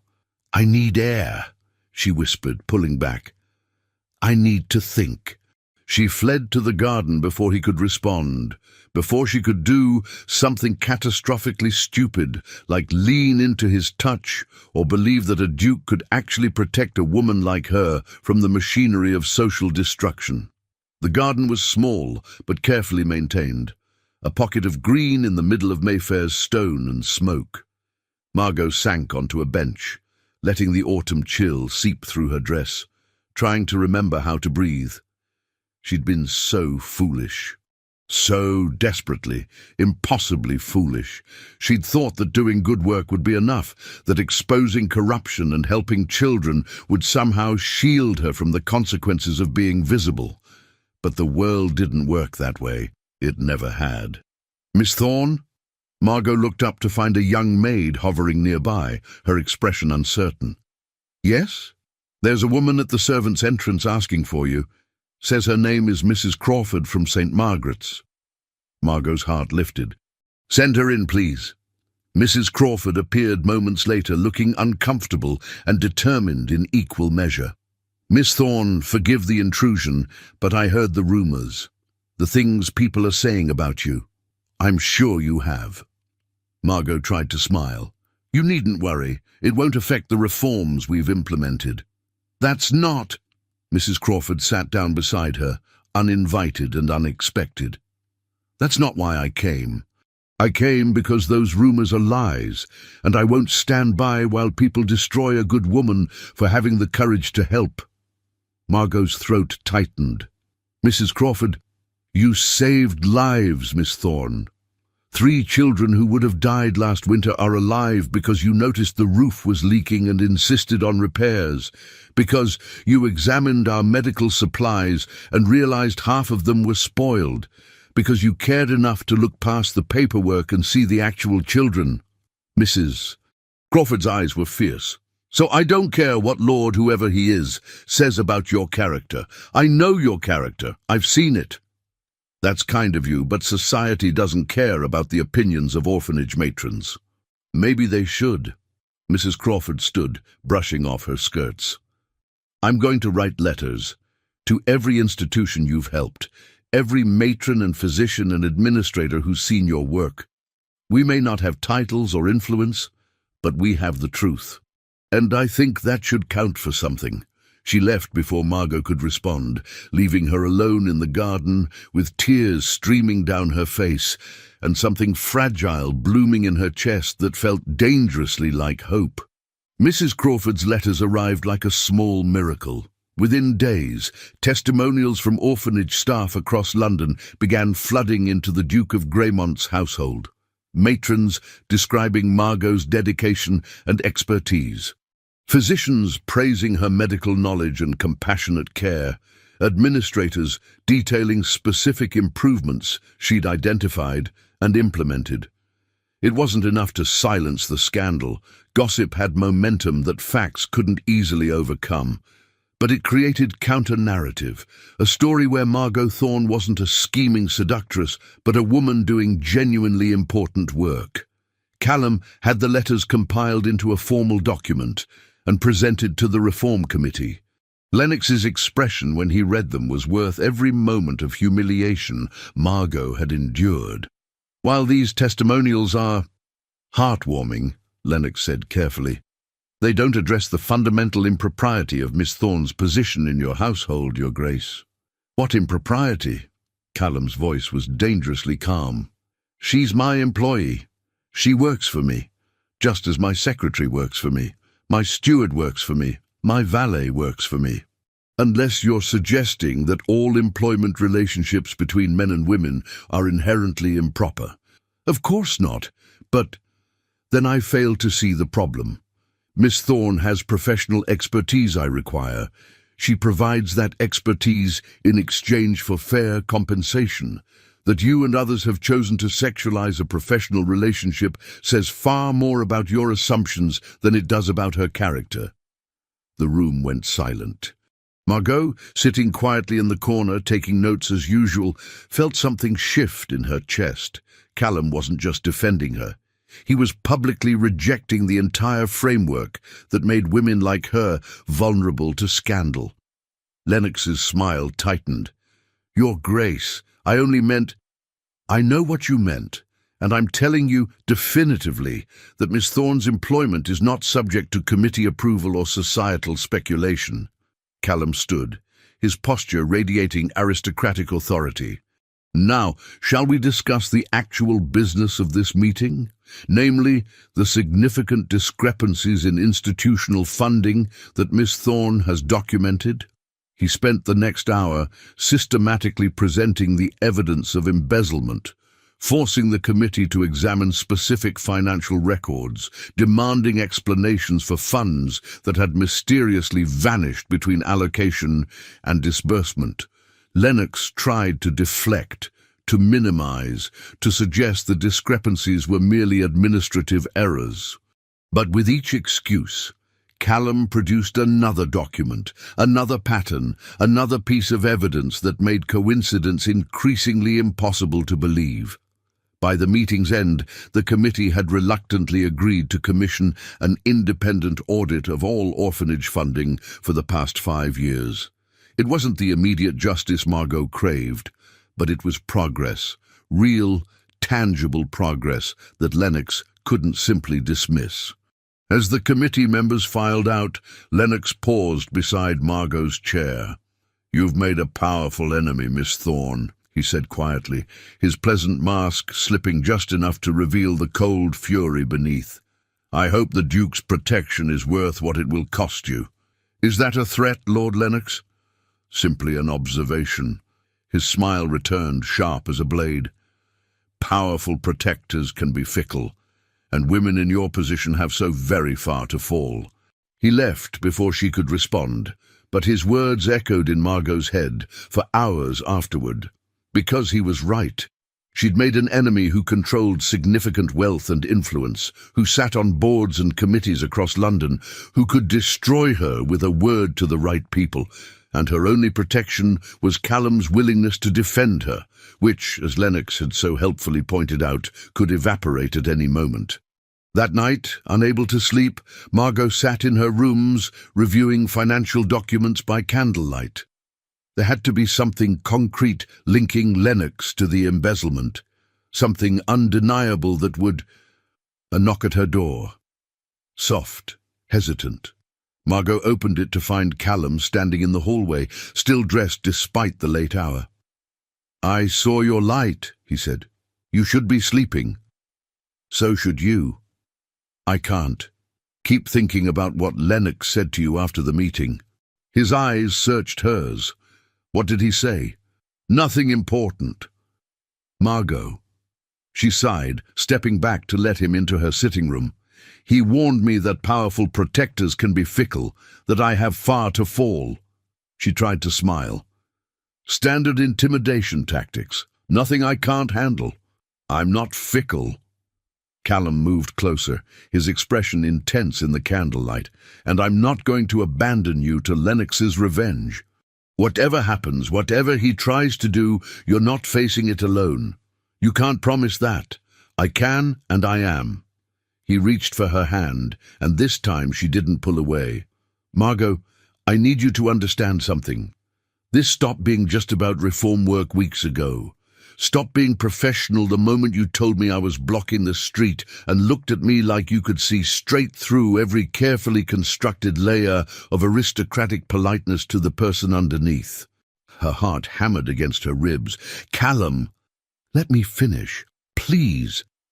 His thumb traced circles on her palm, and she wondered if he could feel her pulse racing.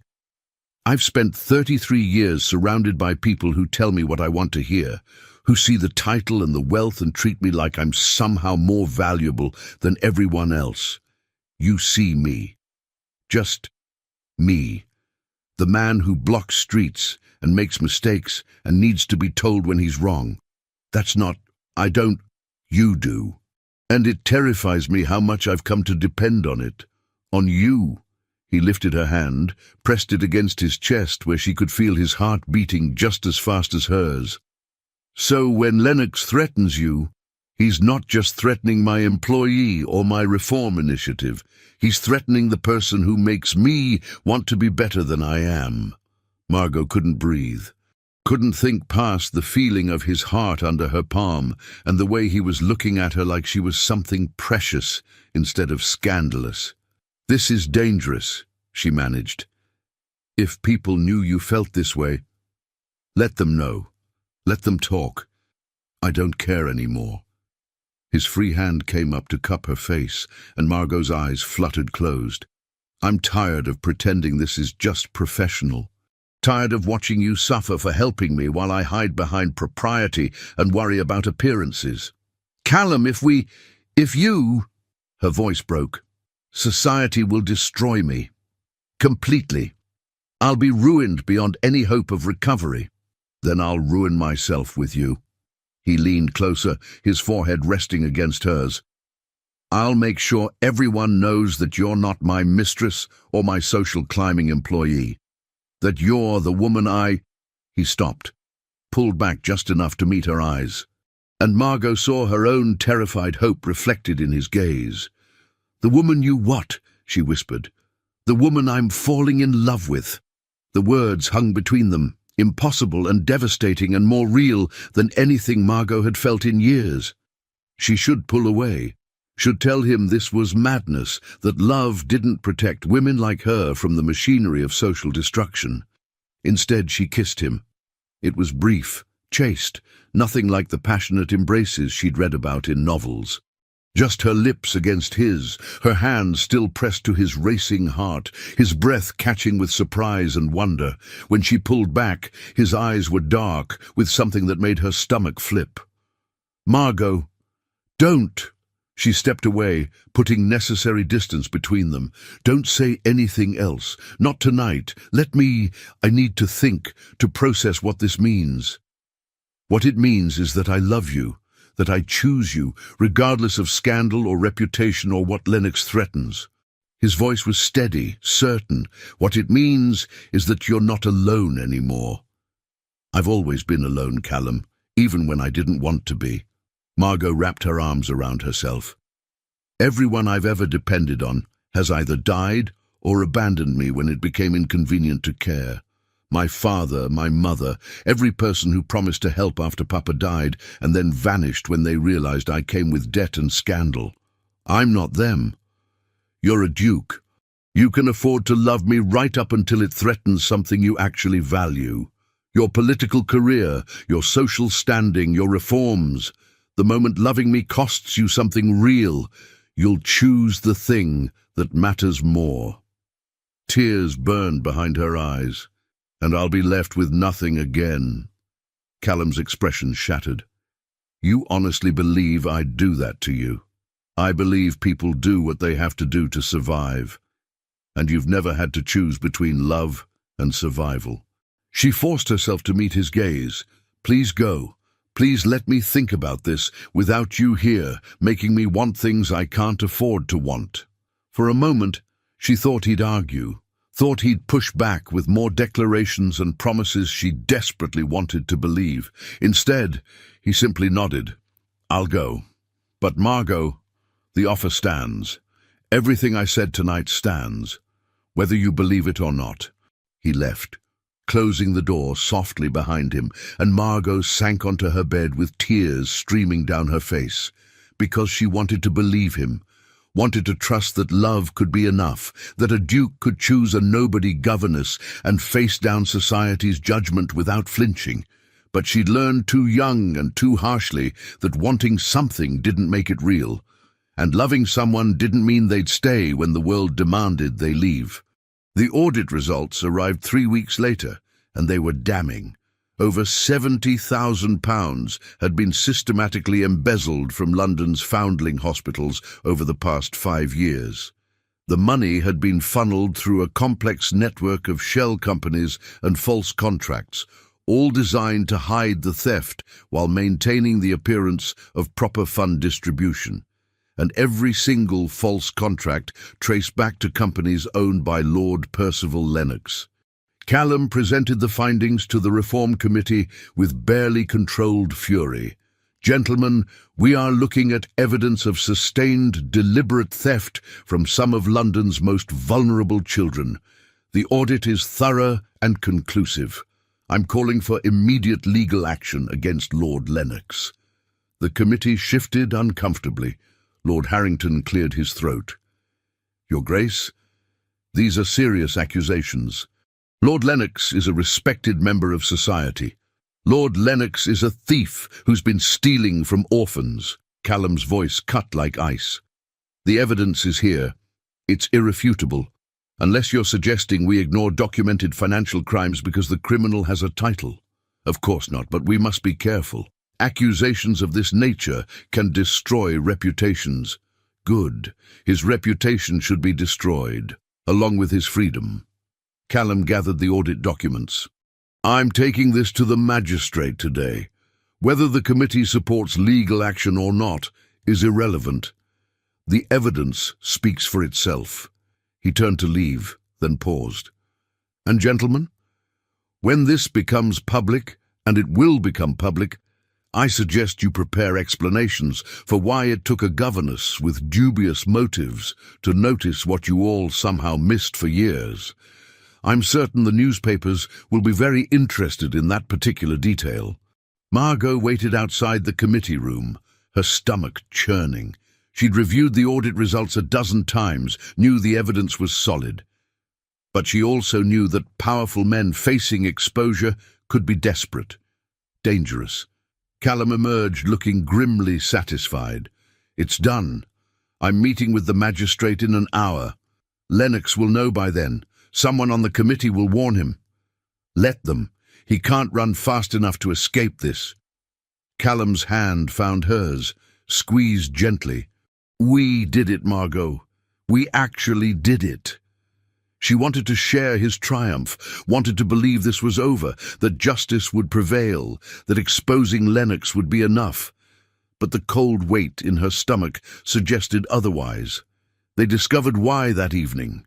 Margot was reviewing correspondence in the library when she heard shouting from the entrance hall. She rushed out to find Callum arguing with a constable, his face pale with rage. "What do you mean, warrant for arrest? On what possible grounds?" "Theft, Your Grace.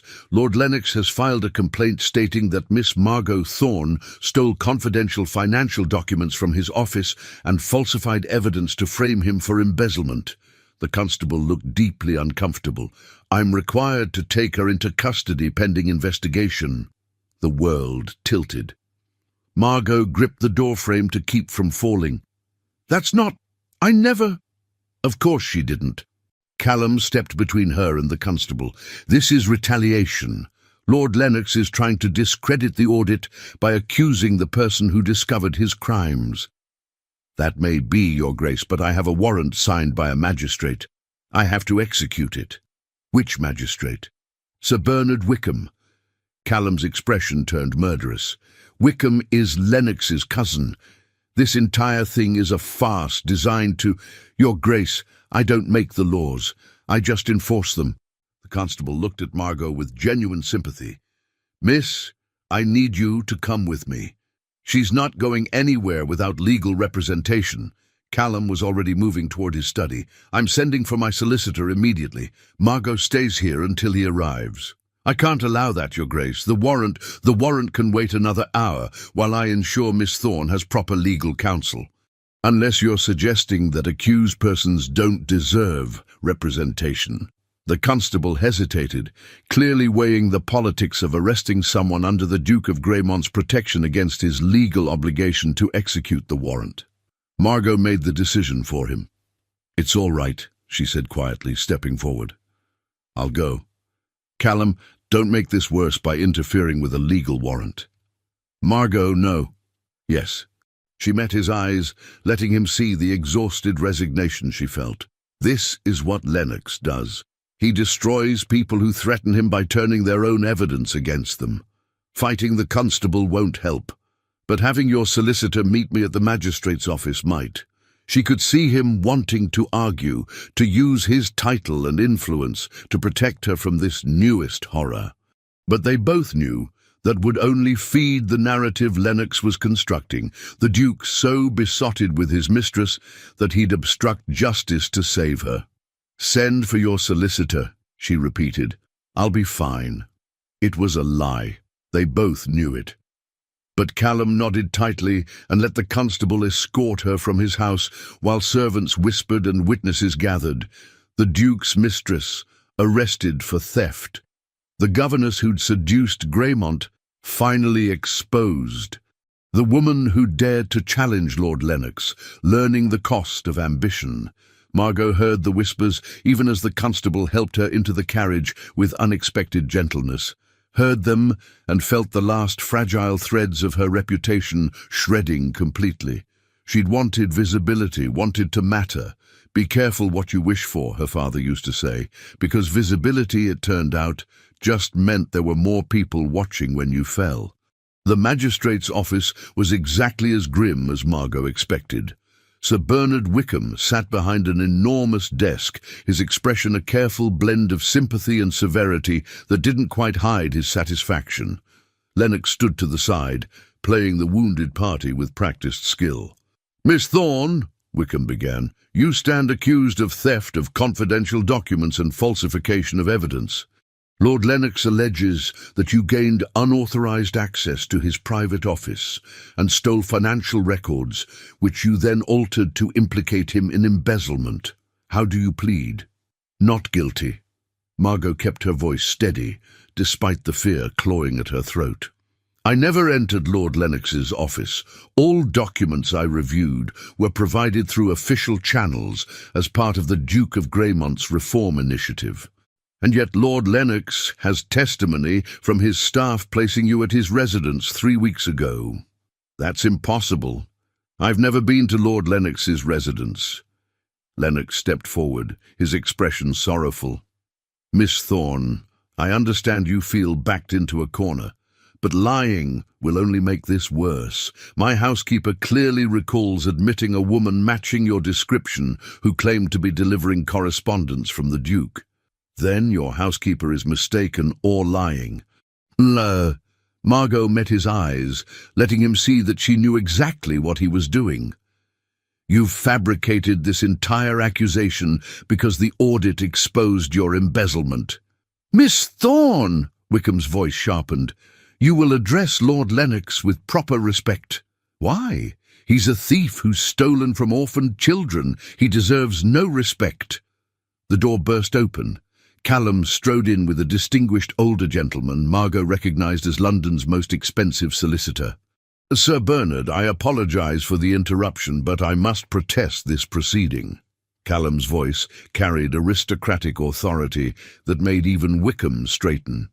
"You are Lord Lennox's cousin, which presents a clear conflict of interest in adjudicating charges he's brought.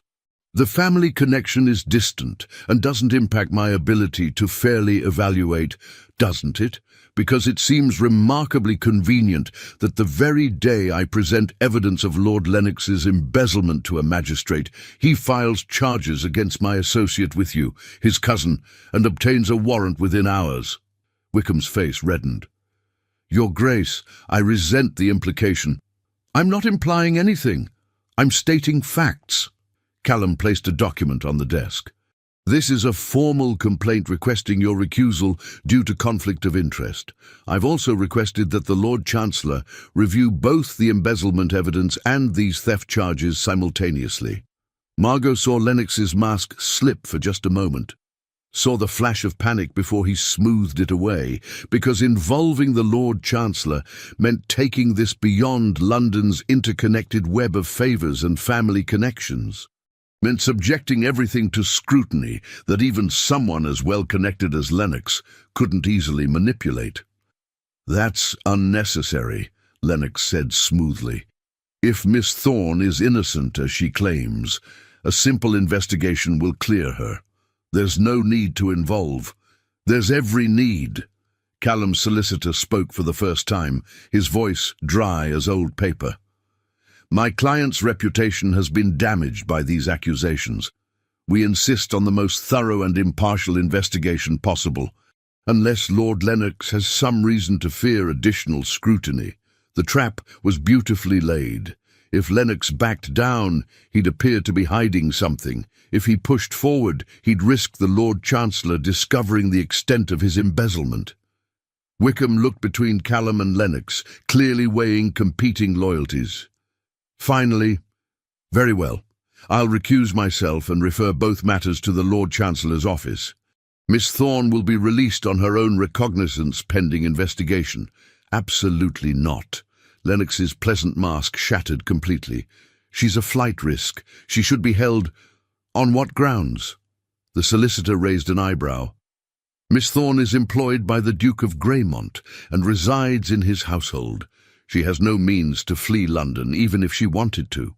Unless you're suggesting His Grace would assist a criminal in evading justice. Of course not, but then I see no reason to detain her. Wickham's tone suggested he'd had enough of all of them. Miss Thorne, you're released. Don't leave London. Margot nodded, not trusting her voice. The constable removed the chains from her wrists with an apologetic expression, and Callum's hand was immediately there, steadying her. Come on, he said quietly. Let's go home. They made it to the carriage before Margot's composure cracked. She collapsed against the seat, shaking with reaction and exhausted relief. He almost won, she breathed. If you hadn't gotten there when you did. But I did, and he didn't win. Callum pulled her against his chest, and Margot let herself sink into the warmth and solidity of him. The Lord Chancellor's office will investigate thoroughly. They'll see through Lennox's fabrications. Will they, or will they see a nobody governess accused of theft and decide the easiest solution is to convict me and make the whole mess disappear? They'll see the truth. I won't let them ignore it. Margot pulled back enough to look at him. You can't promise that. You can't control how powerful men decide to resolve uncomfortable situations. No. But I can make it so uncomfortable that ignoring it becomes impossible. His expression was fierce in the dim carriage light. Margot, I'm going public with all of it. The embezzlement, Lennox's accusations, everything. I'm taking it to the newspapers tomorrow. That will destroy any chance of what? Quiet resolution, discreet handling. I don't want quiet anymore. I want everyone in London to know exactly what Lennox did and exactly why he's trying to destroy you for exposing it. It could damage your reforms, your political future, everything you've worked for. Then I'll rebuild. But I won't do it by protecting Lennox or sacrificing you to society's convenience. He cupped her face gently. I meant what I said before. I choose you. Whatever that costs. Margot wanted to believe him, wanted to trust that a duke's choice could actually protect a woman like her from the machinery grinding toward her destruction. But she'd learned too well that the world didn't care about intentions or love or choosing the right thing. It cared about power and propriety and making examples of women who forgot their place. Still, sitting in Callum's arms while London rattled past outside, Margot let herself imagine, just for a moment, what it might feel like if he was right. If choosing each other could actually be enough, even though she knew with bone-deep certainty that the hardest battle was still ahead. The newspapers exploded with the story the next morning. Duke exposes massive orphanage embezzlement scheme. Lord Lennox accused of stealing $70,000 from London's Foundling Hospital's governess or heroine. The woman who uncovered society's darkest secret. Callum had given them everything. The audit results, the testimonials from orphanage staff, the pattern of Lennox's theft. He'd framed Margot not as his mistress or his employee, but as the person whose expertise and dedication had exposed a crime everyone else had missed. It was brilliant, devastating, completely unprecedented for a duke to publicly defend a woman of Margot's station. It also painted an enormous target on both their backs. The backlash was immediate. Half of London's aristocracy rallied behind Lennox, declaring the charges ridiculous and the evidence manufactured. The other half divided between those genuinely horrified by the embezzlement and those who saw political opportunity in a scandal this large. And through it all, the question everyone kept asking, what exactly was Miss Margot Thorne's relationship with the Duke of Greymont? The speculation reached new heights of absurdity. She was his mistress, his illegitimate half-sister, a French spy using orphanage reform as cover, a brilliant mathematician who'd cracked an unbreakable code, a fortune hunter who'd seduced a duke for his wealth. Every theory treated her as something scandalous, extraordinary, anything except what she actually was. A woman who'd noticed patterns in financial records and cared enough to investigate. "You need to make a statement," Callum's solicitor advised during an emergency strategy meeting. "Clarify your relationship publicly before the speculation does more damage." "No." Margot's voice was firm. "The moment I start defending my character, I've already lost. They'll pick apart every word, find new reasons to doubt me. Then what do you suggest? Let the evidence speak for itself. The audit is thorough. Lennox's guilt is documented. Keep the focus there instead of on me." The solicitor looked skeptical but nodded. "We'll need character witnesses, people who can testify to your expertise and credibility. I'll provide them." Mrs. Crawford's voice came from the doorway. Margot turned to find the matron standing there with a dozen other women, matrons, teachers, nurses from every institution Margot had helped. "We'll all testify. Every one of us will tell the Lord Chancellor's investigator exactly what Miss Thorne did for our children." Margot's throat closed. "You don't have to do this. Testifying could damage your own positions. Let it." Mrs. Crawford stepped forward, her expression fierce. "You risked everything to help children no one else cared about. The least we can do is tell the truth about that. About you." Over the next week, the Lord Chancellor's office conducted the most thorough investigation Margot had ever witnessed. They interviewed orphanage staff, reviewed financial records, examined every document related to both the embezzlement charges and Lennox's accusations against her. Callum was questioned for 6 hours about his relationship with Margot, whether he'd instructed her to steal documents, whether his judgment had been compromised by inappropriate feelings. He apparently told them exactly what those feelings were. The report, when it finally came, was definitive. The embezzlement charges against Lord Percival Lennox were substantiated by overwhelming evidence. He would face criminal prosecution. The theft charges against Miss Margot Thorne were without merit and appeared to be retaliatory. All accusations were dismissed. It should have been a triumph, complete vindication, justice served. Instead, it was complicated, because the report also included a footnote. "We note with concern the Duke of Greymont's admitted romantic attachment to Miss Thorne and recommend that future reform initiatives maintain more appropriate professional boundaries to avoid appearance of impropriety." In other words, you were right, but you're still scandalous. Lennox is guilty, but the Duke loving you is inappropriate. Margot read the footnote 3 times, feeling something cold settle in her chest. They'd won the legal battle and lost the social war. Lennox would go to prison, but she'd remain the woman who'd seduced a duke and needed to be carefully managed. "It doesn't matter," Callum said when she showed him the report. "Lennox is finished. The reforms will continue.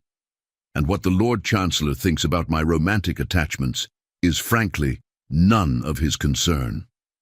"Callum, this footnote is a warning.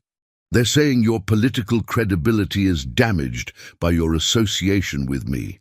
Then I'll rebuild my credibility, or I won't, but I'm not giving you up to satisfy some bureaucrat's idea of appropriate boundaries. You might have to." Margot set down the report carefully. "If you want your reforms to actually succeed, if you want to keep doing this work without constant speculation about your motives, I want you." He crossed to her, taking her hands. "I want you more than I want political convenience or social approval or any of it. Can you understand that?" "I understand you think you do, but Callum, us, it's built on crisis and intensity and proximity. When things calm down, when the scandal fades, you might feel differently. I won't. You can't know that. I know that I've never felt this way about anyone. Know that I'd rather face scandal with you than propriety without you. Know that watching you fight for children nobody else valued made me fall in love with you." His voice softened. "And I know you feel something too. Saw it when you kissed me. Feel it every time you look at me like I'm the only person in the room who matters." Margot's defenses crumbled. "Of course I feel something. I feel God. I feel everything. But feeling something doesn't mean acting on it is wise. Since when has wisdom mattered more than truth? Since the moment I became visible enough to be destroyed by it." She pulled her hands free, wrapping her arms around herself. "Callum, I can't be the reason your work fails. Can't be the scandal that undermines everything you're trying to accomplish. I've fought too hard for these reforms to watch them collapse, because people can't stop speculating about whether we're lovers. Then let's give them something they can't speculate about." He dropped to one knee before she could process what was happening. "Marry me!" The world stopped. Margot stared at him, at this impossible man kneeling in his library, offering her something she'd never dared imagine. "You're insane," she breathed. "Probably. But I'm also serious. Marry me, Margot, not to silence scandal or legitimize our working relationship or any practical reason.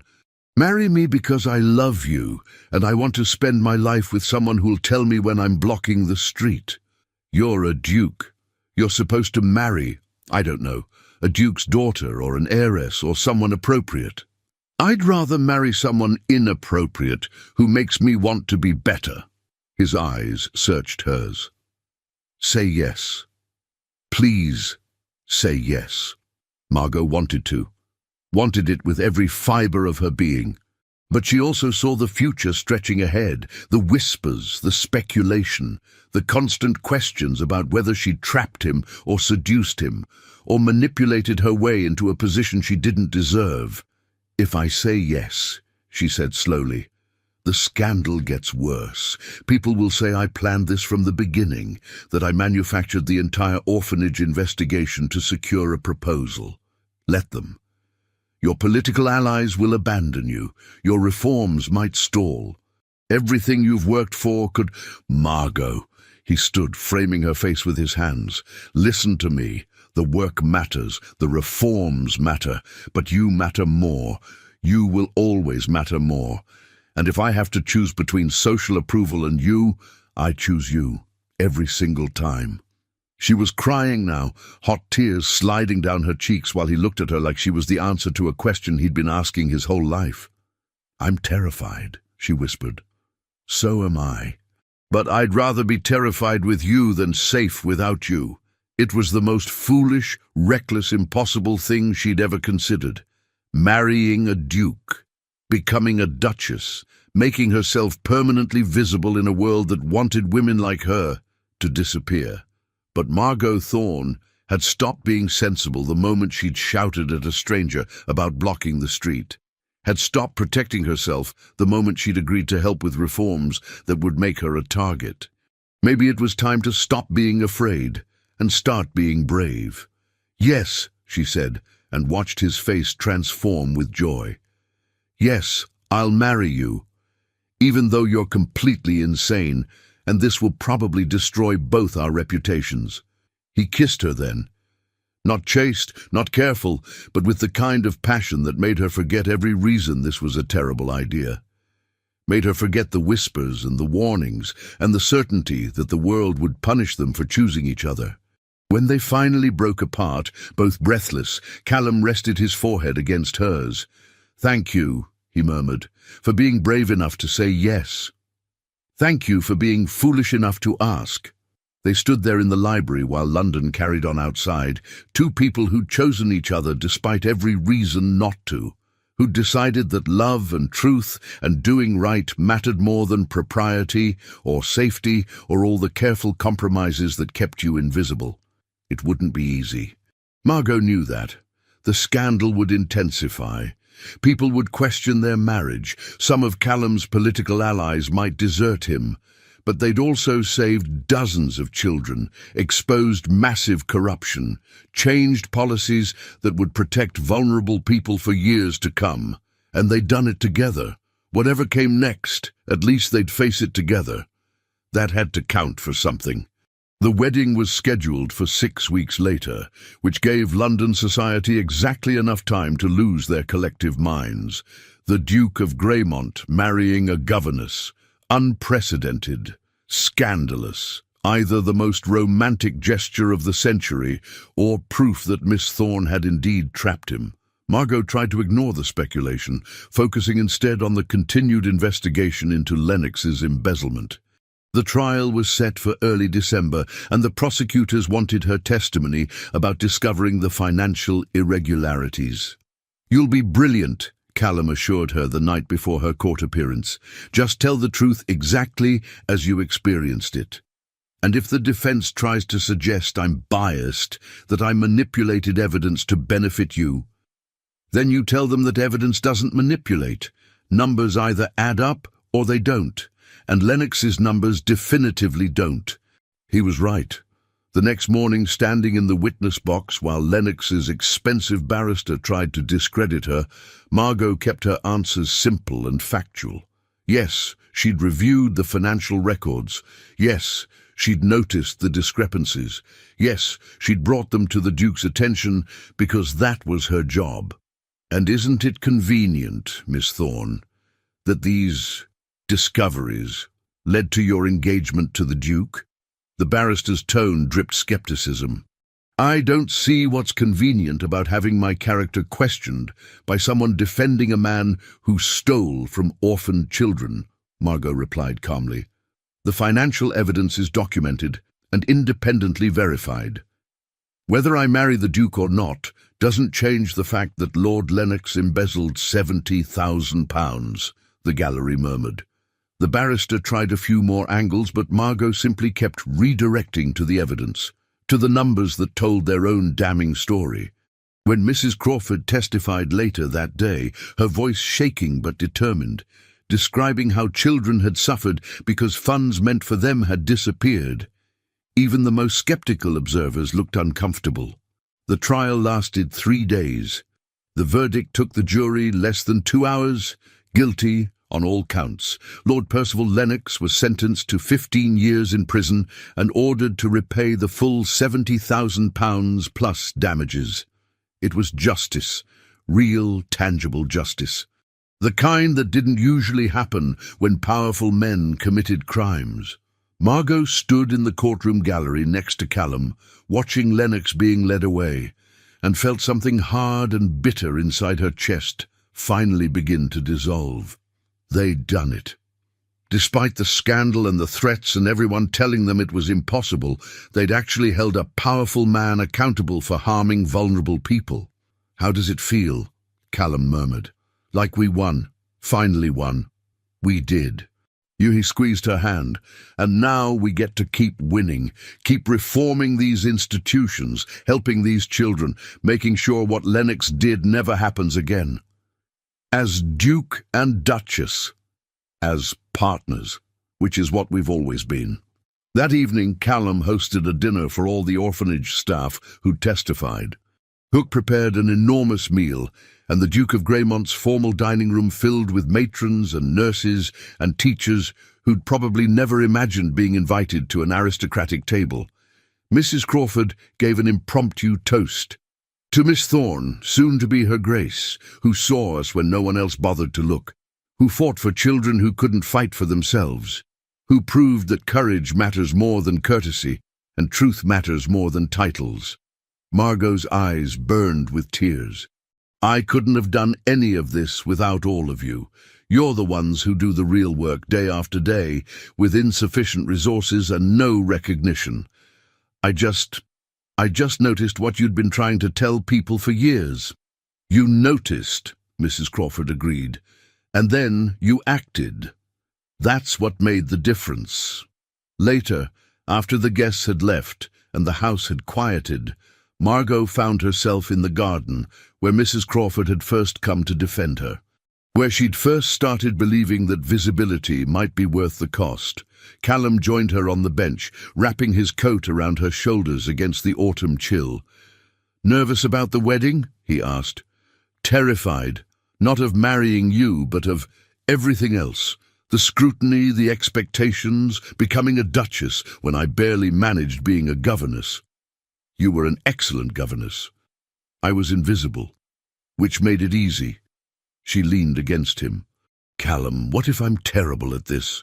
What if I can't navigate society politics or remember proper protocols? Or then you'll be terrible at it, and I'll love you anyway." He pressed a kiss to her temple. "Margot, I'm not marrying you because I need a perfect duchess.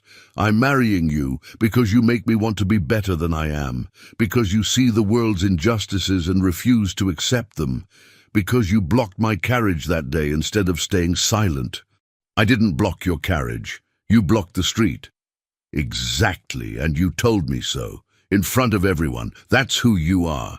That's who I want standing beside me for the rest of my life." Margot twisted to look at him properly. "I do love you. I don't think I've said that clearly enough, but I do. Desperately. I know. I've known since you kissed me and then tried to convince yourself it was a mistake." His smile was soft in the moonlight. "You're not good at hiding your feelings, for someone who spent 8 years being invisible. Apparently I'm not good at being invisible anymore either." "Good. The world needs to see you, needs what you have to offer." They sat in comfortable silence for a while, wrapped in each other's warmth, while London murmured beyond the garden walls. Finally, Margot said, "Thank you." "For what?" "For seeing me. For choosing me. For being foolish enough to propose to a woman who shouted at you in the street. Thank you for being brave enough to shout, and brave enough to say yes." He tilted her chin up, kissed her slowly. "Everything else, the wedding, the title, the expectations, we'll figure out together, one day at a time. One scandal at a time. Preferably fewer scandals, but if necessary, yes." Margot laughed, feeling lighter than she had in months. They'd won. Against Lennox, against the system, against everyone who'd said a governess and a duke couldn't possibly matter to each other. They'd won, and now they got to keep winning. Keep fighting for children who needed protection. Keep pushing for reforms that powerful people wanted to ignore. Keep choosing each other, even when it was difficult. She could do this. Could be a duchess who told dukes when they were wrong. Could be visible and powerful and still herself, because she'd never been invisible. Not really. She'd just been waiting for someone to finally look. The wedding took place on a cold December morning at St. George's, Hanover Square, because Callum had insisted on a proper society wedding despite Margot's preference for something small and private. "If we're going to scandalize them anyway," he'd said, "we might as well do it spectacularly." Margot wore her mother's pearls, the only thing of value her father hadn't sold, and a dress that cost more than she'd earned in 2 years as a governess. She felt ridiculous and beautiful, and terrified in equal measure. The church filled with an odd mix of aristocracy and orphanage staff, duke and matrons, political allies, and the children they'd helped. Mrs. Crawford sat in the front row next to Lady Cordelia, both women crying openly. Callum waited at the altar in his formal attire, and when Margot walked down the aisle without a father to give her away, his expression made her forget every whispered speculation about whether this marriage was appropriate. He looked at her like she was the only person in the world who mattered. The ceremony was traditional, the vows standard. But when Callum spoke his promises to love, honor, cherish, Margot heard what he wasn't saying. "I choose you. I see you. You matter." And when it was her turn, when she promised to love him in sickness and health, for better or worse, she meant, "I trust you. I'll fight beside you. We'll keep winning together." The kiss was chaste by necessity. This was, after all, a church ceremony with half of London's elite watching.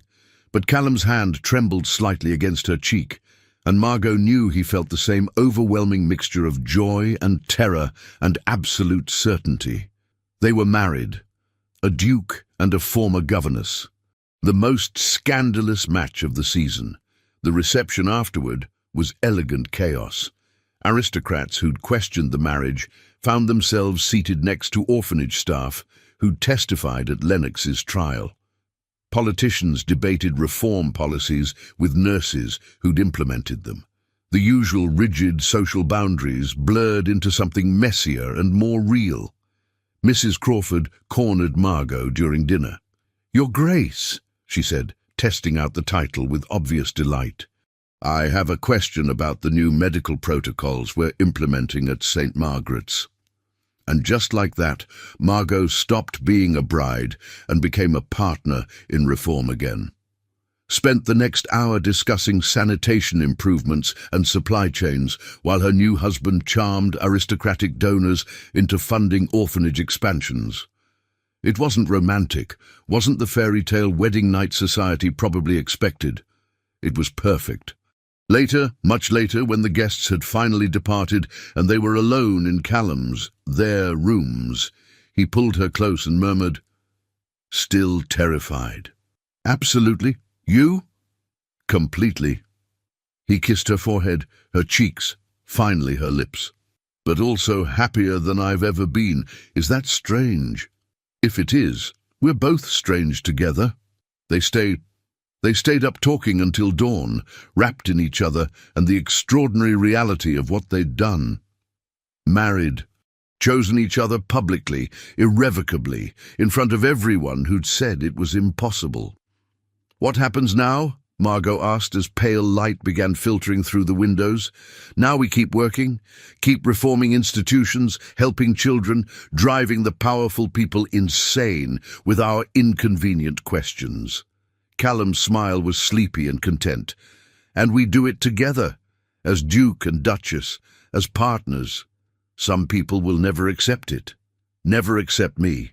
Their loss. They'll miss knowing the most remarkable woman in London because they're too busy worrying about propriety." Margot kissed him, slow and sweet. "I love you, even when you're being ridiculously optimistic. I love you, especially when you're being appropriately cynical." They fell asleep, tangled together, as the city woke around them. Two people who'd refused to accept that the world was fixed and unchangeable, who'd fought for justice even when it cost them everything, who'd chosen love over safety and truth over silence. The scandal never fully disappeared. There would always be people who whispered about the governess who'd seduced a duke, who questioned whether Margot deserved her position, who suggested that the reforms were somehow tainted by the impropriety of their marriage. But there would also be children sleeping in safer buildings, eating uncontaminated food, receiving proper medical care because Margot had noticed what everyone else ignored. There would be orphanage staff who knew their concerns mattered, who had advocates willing to listen. There would be precedent for holding powerful people accountable when they stole from the vulnerable. And there would be one woman who'd learned that being invisible might be safer, but being seen, truly seen, was worth every moment of fear. 6 months after Lord Percival Lennox was sentenced to 15 years in prison, the Orphanage Reform Act passed the House of Lords by a margin of 12 votes. Margot stood in the gallery, watching Callum deliver his closing remarks, and felt something she hadn't allowed herself to feel during the long months of fighting, hope that it would actually last. Mandatory independent audits, criminal penalties for embezzlement, oversight boards that included medical professionals and institution staff, not just aristocrats collecting titles. It was written into law now, permanent and enforceable. That evening they returned to St. Margaret's, not as investigators, but as witnesses to what change actually looked like. The new roof kept the rain out completely. The kitchen gleamed with proper equipment and rat-free storage. 30 children slept in beds that didn't crowd together, under blankets thick enough to keep them warm through winter. Mrs. Crawford met them at the door, her eyes bright. "Your Graces, come see." The medical supplies arrived this morning, and Dr. Morrison says we finally have everything we need. Margot toured the small infirmary, seeing shelves stocked with clean bandages, proper medicines, surgical tools that weren't rusted or broken. Seeing the tangible proof that their work had mattered. A small girl, maybe 7, approached shyly. "Miss Thorne, Your Grace." "You can call me Miss Thorne if you'd like," Margot said gently. "Mrs. Crawford says you're why we have the new roof. Why I don't get sick anymore when it rains." Margot's throat tightened. "Mrs. Crawford is why you're taken care of every single day. I just helped make sure she had what she needed to do it." "But you noticed." The girl's voice was solemn, wise beyond her years. "Mrs. Crawford says most people don't notice children like us, but you did." After the girl skipped away, Margot found Callum watching her with that expression that still made her heart skip, the one that said she was exactly who he'd been waiting for his entire life. "You're crying again," he observed. "I'm allowed to cry. We won." She gestured at the clean, safe building around them. "We actually won. We did. And tomorrow we'll start on the next fight." He pulled her close, right there in the middle of St. Margaret's with staff and children watching. "I received a letter from the Home Office. They want to discuss expanding the reforms to workhouses. That's going to be even harder than the orphanages. Good thing I have you then." Margot looked around at the children, who were healthy and safe, at Mrs. Crawford beaming with pride, at the proof that invisible women could become impossible to ignore when they refused to stay silent. She thought about the governess she'd been, afraid, small, convinced that survival meant disappearing. She thought about the Duchess she'd become, still afraid, but brave enough to be visible anyway. "Callum," she said quietly, "do you remember what you said that day on Brook Street, after I shouted at you? I said many things, most of them insufferably arrogant. You asked what I knew about men like you." She turned in his arms, meeting his eyes. "I told you I knew you'd never gone hungry. Never worried about survival. Never stood in the rain wondering if you mattered. I remember. I was wrong. Not about your privilege, that was accurate, but about what you understood." She touched his face gently. "You saw me when I was invisible, chose me when it cost you everything, fought beside me when it would have been easier to let me fall. You understood what mattered more than I gave you credit for. You taught me what mattered. You still do, every single day." They stayed at St. Margaret's until the children went to bed, making plans for the workhouse reforms and the dozen other fights still ahead. The work would never be finished. There would always be more corruption to expose, more vulnerable people who needed someone to notice them. But standing there in a building they'd helped make safe, surrounded by children who would grow up healthy because 2 people had refused to accept that suffering was inevitable, Margot finally understood what her father had tried to tell her before he died. One person noticing, one person caring, one person refusing to stay silent, it could change everything. She was never beneath anyone. Not the aristocrats who'd dismissed her, not the society that had judged her, not even the duke she'd married. She'd always been exactly enough. She just needed to believe it. And now, with Callum beside her and decades of reform work ahead, she finally did. If you stayed until the end, thank you. Margot's story is about finding your voice when the world wants you silent and the courage it takes to be seen. We'd love to hear how this resonated with you. Drop a comment with your favorite moment or just let us know it touched your heart. Subscribe and ring the bell for more historical romances featuring unlikely loves and brave heroines. Your next story is waiting. Thank you for being here. You're exactly why we create these stories, because everyone deserves to feel seen, chosen and valued, just like Margot, just like you.